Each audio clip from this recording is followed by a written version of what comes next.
Hello and welcome everybody. Today I want to talk about the two upcoming November events, Blast from the Past and Shifting Stones. This includes dedicated mapping strategies and some minion builds that should perform well under these conditions. Quick spoiler before we get into things, all of the minion builds I'm advocating for are actually Guardian builds. This is because the Guardian Ascendancy provides damage absorption and increased clear speed via a single Ascendancy notable in the form of Radiant Crusade, which gives you access to the Sentinel of Radiance. This minion takes 20% of damage from the enemy's hits against the player, has a permanent, large AoE burn aura, while also being an absolute unit with 80,000 plus life even in low budget builds. Bastion of Hope gives you attack and spell block if you've attacked and cast a spell respectively, and Time of Need fully regenerates your life and removes curses and elemental ailments every 4 seconds. Unwavering Crusade gives you access to elemental relics, which grant the Anger, Hatred, and Wrath aura, scaling the elemental damage of your minions. This works best with physical minions that convert damage to cold damage, and spell-based minions that deal either cold or lightning damage. This is because Hatred gives Fizz as extra cold and more cold damage, Wrath gives more lightning damage to spells and flat added lightning damage to attacks, and Anger gives flat added fire damage to both spells and attacks. The range of decent League Start builds on the Guardian includes Animate Weapon, SRS, Dominating Blow, Absolution, and Skeleton Mages to name a few. Due to Blight and Legion being a focus in Shifting Stones, I heavily recommend ranged minions for that event, whereas in Blast from the Past melee minions should perform equally well. My melee minion build of choice is Dominating Blow because it's an amazing mapper, especially when factoring in the interaction between the Ascendant Sentinels of Dominance and Behead support. Behead support gives slightly larger attack range, 50% more damage against enemies on low life, and killing blows against rare enemies grant one of their modifiers for 20 seconds. Since this modifier can be refreshed by hitting rare unique enemies, and you can refresh the duration of your Ascendant Sentinels by using Val Domination again, the Ascendant Sentinels can potentially keep powerful modifiers like Soul Eater throughout the entire map or lake, significantly increasing your clear speed in the process. Since you constantly hit enemies yourself, you can also make use of Holy Relic, which grants you and your minions additional life regen. This also allows you to use the Scourge, which is a cheap unique that increases minion attack speed and damage, while also being compatible with Dominating Blow, whereas minion wands are not. The other gear includes cheap uniques like Skullhead for minion survivability, Grip of the Council for Fizz's extra cold, and rares with life, resistances, and stats. For the shield, you optimally want to get one with Shaper Influence and use the Harvest Craft Reforge Life until you hit percentage-based life recovery on block, but until you can get that, any armor-based shield with a decent amount of life will do instead. For the flasks, you want to use a life flask that removes bleeding, roomies for armor and block, or granite flask until you can get roomies, a quicksilver flask for movement speed, a quartz flask for phasing and increased armor, and an amethyst flask for chaos resistance and a useful suffix like stun avoidance or added resistances. The jewels should be cobalt or ghastly jewels with life and minion damage modifiers. For the Spectres, you want to use Carnage and Host Chieftain for charges on minions and yourself, and then an Arena Master from Warlord influenced maps for the buff. The AG uses a range of cheap uniques like Relentless Fury for Culling Strike, Leercast for minion damage, Wake of Destruction for Shock Ground, a pair of Hunter influenced gloves for Intimidate, Xandathis' Cassock and Centauri's Answer for Curses, and Consecrated Ground on block. I did include a list of upgrades in the low budget sets. However, I don't think most players are interested in playing this deep into the event, but I included it in the PoBs just in case. The passive tree is cookie cutter stuff like increased life, block chance, and minion nodes, and of course Eldritch Battery, which allows you to ignore mana regen and instead use energy shield to pay for your abilities. Decay Ward should be anointed on the amulet because it's cheap and helps with minion survivability.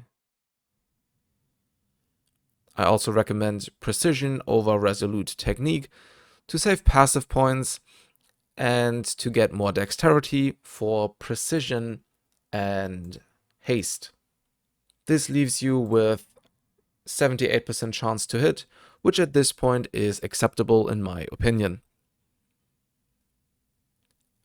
I also included a passive tree progression and a skill guide for the campaign in case you've never leveled a Guardian before.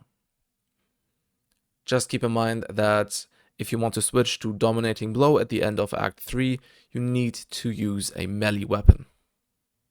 The next minion I want to talk about is Absolution. It's similar to Dominating Blow, but is a spell that summons ranged minions with a small area of effect, so mapping support gems like Melee Splash are not required. The Val version gives you access to the Ascendant Sentinel of Absolution, which has 2 abilities with lots of damage and a large area of effect, significantly increasing your clear speed. Since Absolution is a ranged ability and you only have to refresh the duration of 3 Sentinels, it's generally safer and more relaxing to play than Dominating Blow. You also don't have to switch gems early on in the campaign because you can use Absolution from the end of Act 1 and onwards. The recommended gear is pretty similar, with the exception of the weapon. Since we don't need a melee weapon, we can use a Convoking Wand roll with an Essence of Fear for the minion damage modifier. If you can't find one early on, you can of course just use the Scourge for Absolution as well, since you're still hitting enemies all the time, which does enable the minion damage modifier on the weapon. The Spectres and the AG are unchanged, and the only difference in the skill tree is that you spec into Melding instead of Grave Pact, because the latter doesn't give spell-based minions as much damage, and the extra life and energy shield from Melding is more useful here. Last but not least, there are Skeleton Mages. They have been a community favorite for a long time, and have found a new home in the Guardian Ascendancy where they can thrive. They are ranged, can easily be summoned, are pretty aggressive, and the Val version of the skill allows you to create a huge army of skeletons for even more damage. The main downsides are the low minion survivability and the fact that you can't start using them from the get-go. This is due to Dead Reckoning. The unique jewel allows you to summon skeleton mages instead of regular skeleton warriors. It can no longer drop and is only accessible via a specific vendor recipe, which requires a wand of every rarity and a summon skeleton skill gem with 20% quality. To make matters worse, all of these items have to be uncorrupted, so the 23% quality summon skeletons from the divination card The Skeleton doesn't work. Instead, you're going to have to farm gem cutter prisms or buy an uncorrupted 20% quality skill gem once you have enough currency, which means you have to play with another minion like Absolution early on. The minion survivability issues can later be solved via a medium cluster with Blessed Rebirth, and can early on be addressed by the Minion Defense Mastery that recovers 5% minion life on minion death. This also allows you to link your Chaos Golem to Guardian Blessing to fit an additional aura, haste in this case.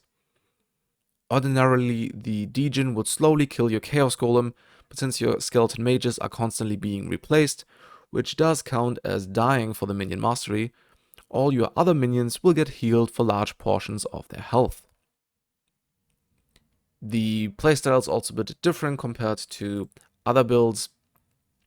Instead of moving forward, convocating your minions to your position, and using abilities when needed, you have to summon mages in the direction you want to move in and let them clear out the enemies first.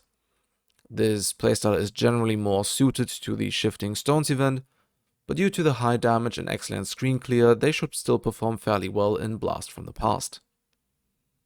The AG and Spectres are the same as they are on the other builds. The passive tree and the gear are pretty similar to the Absolution build. The main differences are the weapon, which has to be a minion wand because the Scourge no longer works, and you should use rare gloves because Grip of the Council isn't very good on minions that don't start out with physical damage. Which brings me to my mapping strategies. For Blast from the Past, we want to play something that allows us to get through maps quickly to work on our tablets for the Leg of Calandra, as well as giving us enough packs to use our sentinels. In addition to map nodes, which are generally advisable in League Start-like environments, we can also make use of shrines for the buffs and the additional packs that they are guarded by, while Eater of World Altars and Harvest can later round out our ability to farm currency that we can use to buy or craft new items. In the Shifting Stones event, we get a selection of 5 league mechanics that affect different regions, including maps at different times. Since you obviously can't invest into all of them at the same time, you have to make a selection and try to play maps that are affected by the league mechanics you've invested into. I think Blight and Legion are best suited for that because they provide bubblegum currency and lots of rares, while also not being as dangerous as Delirium, for example. Combining Delirium and Legion will probably give you better loot, but especially when combined are incredibly dangerous early on. Blight is also one of my favorite league mechanics, so it's a no-brainer for me, but I know that there are lots of people who don't share my enthusiasm. I've put the link to both strategies and the PoBs of the builds into the description of the video, in case you're interested. I will be live streaming the start of the events on Twitch. You can join me if you like.